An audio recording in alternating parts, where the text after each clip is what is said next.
ఓం మహాగణాధిపతయే నమ. ఓం గురుభ్యో నమ. ఓం శ్రీమాత్రే నమ. పరమేశ్వర స్వరూపమైనటువంటి జ్యోతిష, వాస్తు మరియు ఇతర అనేకమైనటువంటి శాస్త్రములను మనకు అందించినటువంటి మహర్షులకి నమస్కారం. హయగ్రీవ హయగ్రీవ హయగ్రీవేతి యో వదేత్తస్స నిస్సరతే వాణి జహ్నుకన్యా ప్రవాహవత్. అరుణాం కరుణాతరంగితాక్షీం ధృతపాశాంకుశపుష్పబాణచాపాం అనిమాదిభిరావృతాం మయూకైః అహమిత్యేవ విభావయే భవానీం. శ్రీమాత్రే నమః. ప్రేక్షకులకి లలితాంబిక అమ్మవారి యొక్క అనుగ్రహం పరిపూర్ణంగా కలగాలని మనస్ఫూర్తిగా కోరుకుంటూ మనం ఈరోజు శని మరియు రాహువుల యొక్క కలయిక రాబోతుంది. మార్చ్ ఎండింగ్ నుంచి, అంటే ఆల్మోస్ట్ ఏప్రిల్ స్టార్టింగ్ నుంచి కూడా మార్చ్ ఎండింగ్లో మారుతున్నారు. 31వ తేదీ దగ్గరలో శని రాహు దగ్గరికి వెళ్ళి కలుస్తున్నాడు.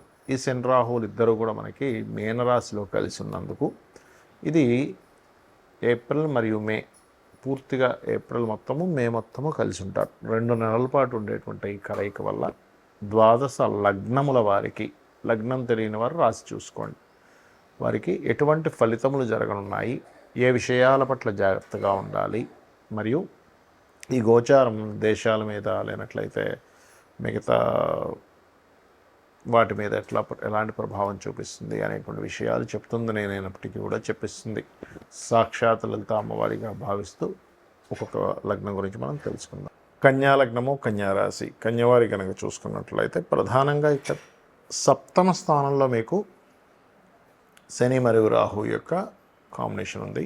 కాబట్టి ఇది పర్టికులర్గా సామాజికమైనటువంటి విషయాలు మరియు అదేవిధంగా ప్రేమ వ్యవహారాలకు సంబంధించినటువంటి అంశాలు, ఎందుకంటే పంచమాధిపతి సప్తమంలోకి వచ్చాడు కాబట్టి. అలాగే 7వ స్థానం అనేటువంటిది వివాహ జీవితము, పార్ట్నర్షిప్స్, ఇట్లాంటి వాటి మీద ప్రెజర్ ఎక్కువగా చూపిస్తుంది. 2 పాపగ్రహాలు అక్కడ ఉన్నాయి కాబట్టి. అలాగే గతంలో ఎప్పటి నుంచో కొన్ని నేను చేయలేకపోతున్నాను, ఆటంకాలు కలుగుతున్నాయటువంటి విషయాల్లో మాత్రం పాజిటివ్ ఫలితాలు ఇస్తుంది ఈ గ్రహాలు అక్కడ ఉన్నప్పుడు.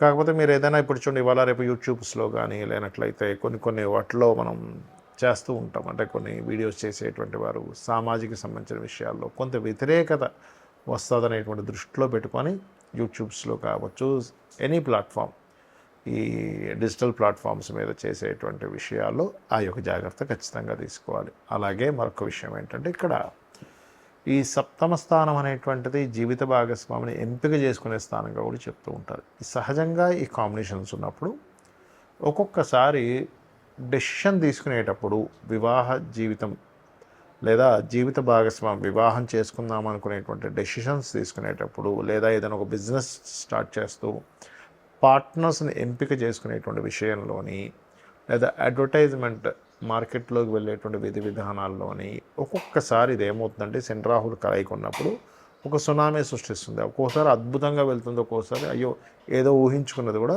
దాన్ని తగ్గిస్తూ ఉంటుంది. కాబట్టి ఈ యొక్క విషయంలో కాస్త జాగ్రత్తగా ఉండండి. అందులోని ప్రధానంగా ఎక్కడో వేరే దేశాల్లో ఎక్కడో ఉండేటువంటి వారిని ఇష్టపడి వివాహం చేసుకోవడము, ఇటువంటి కాంబినేషన్ అనేటువంటిది ఇస్తుంది.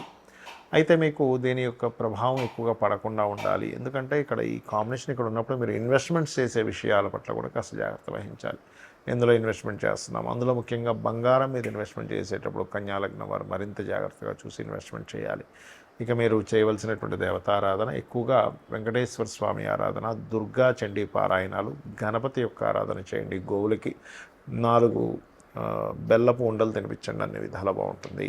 శని రాహువుల యొక్క కలయిక ఎప్పుడైతే మీన రాశిలో ఉందో ఇది ప్రధానంగా దేని మీద ప్రభావం చూపిస్తుంది అంటే, ఇది కొంచెం విదేశీ సంబంధించిన వాటి మీద ఎక్కువగా ప్రభావం చూపిస్తుంది. అంటే ఎట్లాంటి వాటి మీద, ఒక చూడండి ఒక్కోసారి విపరీతమైన వర్షాలు రావడం కానివ్వండి, లేకపోతే ఫైనాన్షియల్గా ఉండేటువంటి కొన్ని అప్ అండ్ డౌన్స్ ఎక్కువగా రావడం కానివ్వండి, కొన్ని విదేశాల్లో అసలు ఊహించనటువంటి మార్పులు, అది ఫైనాన్షియల్గా సంబంధించినవి కానివ్వండి, జాబ్ సంబంధించినవి కానివ్వండి, లేకపోతే ఈ శని రాహులు ఎప్పుడైతే మీన రాశిలో ఉంటారో ముఖ్యంగా జల ప్రదేశాలు ఉండేటువంటి ప్రాంతాల్లో ఉత్తర సంబంధించినటువంటి దిశల్లో, ఉత్తర దిశల్లో అంటే ఉత్తరం వైపు ఉండేటువంటి దేశాలు ఏవైతే ఉంటాయో వాటికి సంబంధించినటువంటి వాటిల్లో, అదేవిధంగా కొన్ని కొన్ని లాస్ ఏవైతే ఉంటాయో ఈ లా సంబంధంగా కొన్ని దేశాల్లో లేకపోతే మన ఇండియా లాంటి ప్రాంతంలో కూడా ఏదైనా కొన్ని కొన్ని నిర్ణయాలు తీసుకున్నప్పుడు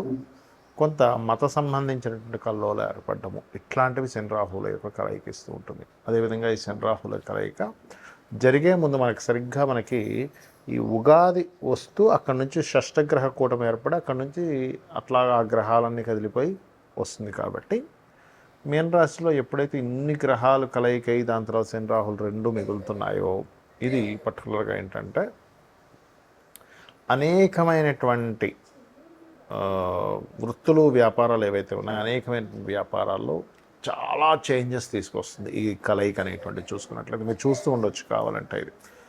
అలాగే ముఖ్యంగా ఈ కాంబినేషన్ ఉన్నప్పుడు ఆన్లైన్ రిలేటెడ్ సంబంధించిన వాటిల్లో ముఖ్యంగా చూడండి, మనకు ఒక్కోసారి చాలా పెద్ద పెద్ద ఆన్లైన్ అంటే ఇంటర్నెట్స్లో మనం చూస్తూ ఉంటాం, అమ్మో అసలు ఇది ఇంత పెద్ద స్కామ్ అయిందండి ఆన్లైనట్లయితే ఒక్కోసారి మనకి కొన్ని కొన్ని జరుగుతూ ఉంటాయి. అంటే అట్లాగా వేరే వేరే ఆపరేటింగ్ సిస్టమ్ని వీళ్ళు చేస్తూ ఉంటారు. అంటే ఏంటి, వాళ్ళ ఆధీనంలో తీసేసుకుంటూ ఉంటారు. అటువంటివి జరగడము ఇట్లాంటి కొన్ని కొన్ని జరుగుతుంటాయి అన్నమాట. ఒక్కోసారి చూడండి హ్యాక్ చేశారంటూ ఉంటారు. పెద్ద పెద్ద ఆర్థిక సంబంధించిన వ్యవస్థలని, పెద్ద పెద్ద ఆర్థిక సంబంధించిన వాటిని హ్యాకింగ్కి గురయ్యేటువంటి ఛాన్సెస్ ఉంటుంది ఈ కాంబినేషన్ ఉన్నప్పుడు. సో అది చాలా ప్రధానంగా గుర్తుపెట్టుకోవాలి. అయితే ఇక్కడ మరి కొంతమందికి డేట్ ఆఫ్ బర్త్ కానీ టైం కానీ ప్లేస్ కానీ ఉండదు. మరి అలాంటి వాళ్ళు ఏం చేయాలి ఈ శని రాహువుల యొక్క కలయిక ఉన్నప్పుడు? అంటే ఇది అందరికీ బ్యాడే ఇవ్వాలంటూ లేదు, కొంతమందికి మంచి కూడా చేస్తుంది. అంటే ఉదాహరణకి మీ జన్మలగ్నం నుంచి ఉదాహరణకి 3వ స్థానము లేదా 6వ స్థానము లేనట్లయితే 11వ స్థానంలోనూ ఉన్నారనుకోండి, అది మంచిది చెప్పాలంటే. అంటే అదొక 2 పాపగ్రహాల యొక్క కలయిక మంచి ఫలితాలు కూడా ఇస్తుంది, ఇవ్వదని కాదు. మరి date of birth, time of birth, place of birth కూడా లేదు, అప్పుడు ఏం చేయాలి? సింపుల్గా ఏం లేదు, ఈ 2 నెలల కాలము కూడా చండీ పారాయణం చేయండి. ఎవరైనా సరే చండీ పారాయణం వినడం కానీ పారాయణం చేసుకోవడం కానీ చేయాలి ఒకటి. రెండవది ఏమంటే నాకు చండీ పారాయణం చేసుకునేంత శక్తి లేదు అని అనుకునేటువంటి వారు ఓం దుమ్ దుర్గాయ నమః నామము లేదా ఓం చండీ దేవతాయై నమః అనేటువంటి నామం చేసుకోవచ్చు. ఎందుకంటే ఈ రాహు అనేటువంటిది పొగ, ఈ రాహు అనేటువంటిది ఇన్ఫెక్షన్స్, ఈ రాహు అనేటువంటిది కనబడకుండా ఉండేటువంటి లక్షణాలు కలిగినటువంటిది రాహు. ఛాయాగ్రహాలు అంటూ ఉంటారు, నోట్స్ అంటూ ఉంటారు.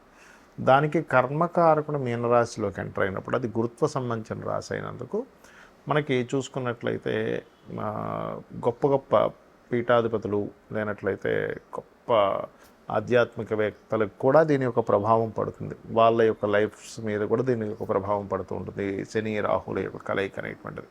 కాబట్టి ఎవరైతే ఈ రాహుకి సంబంధించినటువంటిది అదేవిధంగా శనికి సంబంధించిన జపం చేయించుకోవడము, లేకపోతే ఈ 2 గ్రహాల దగ్గర దీపారాధన చేయడము, మరియు ముఖ్యంగా గో సంపద, గోవులకు సంబంధించిన విషయంలో కూడా ఈ శని రాహువుల ప్రభావం పడుతుంది. కాబట్టి చాలా జాగ్రత్తగా ఉండాలి. అలాగే మరొక విషయం ఏంటంటే ఇక్కడ మీకు జన్మజాతకంలో మీ పర్సనల్ చార్ట్లో ఎవరికైనా శనిలో రాహు కానీ రాహులో శని కానీ జరిగేటప్పుడు మరింత జాగ్రత్తగా ఉండాలి. ఎందుకంటే ఈ కాంబినేషన్స్ ఎవరికైనా మాకు శని మహర్దశలో రాహు అంతర్దశ నడుస్తుందండి, రాహులో శని నడుస్తున్నాడు, లేకపోతే ప్రత్యంతర దశలు అంటారు, అంటే దశాభుక్తి అంతరము ఆ 3rd స్టెప్స్లో పర్టికులర్గా జరిగినప్పుడు ఆ పర్టికులర్ టైంలో ఏంటంటే కొన్ని నిర్ణయాలు తీసుకునేటప్పుడు డెసిషన్స్ అంటూ ఉంటారు. డెసిషన్స్ తీసుకునేటప్పుడు కాస్త జాగ్రత్తగా డెసిషన్ తీసుకోవాలి. ఇక మీరు ఈ యొక్క కలయిక ఉన్నంతకాలము కూడా వీలైనంత మటుకు రెగ్యులర్గా ఆలయాలకు వెళ్ళొస్తూ ఉండండి. చేసినట్లయితే మీ మీద ఎటువంటి ప్రభావం ఉండదు. శ్రీమాత్రే నమః.